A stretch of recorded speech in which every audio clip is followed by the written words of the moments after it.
ती यायची म्हणे रोज या कवितांच्या बागेत.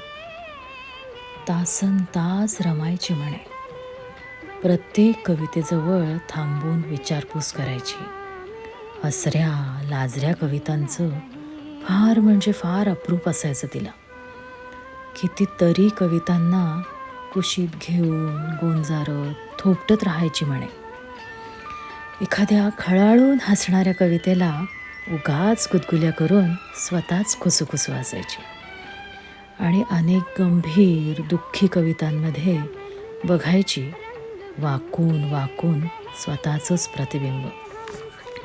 पुटपुटायची विरून गेलेल्या स्वप्नांची कविता होत असते अशी. गेले कित्येक दिवस ती फिरकलीच नाही आहे इकडे. गेली कित्येक दिवस ती फिरकलीच नाही आहे इकडे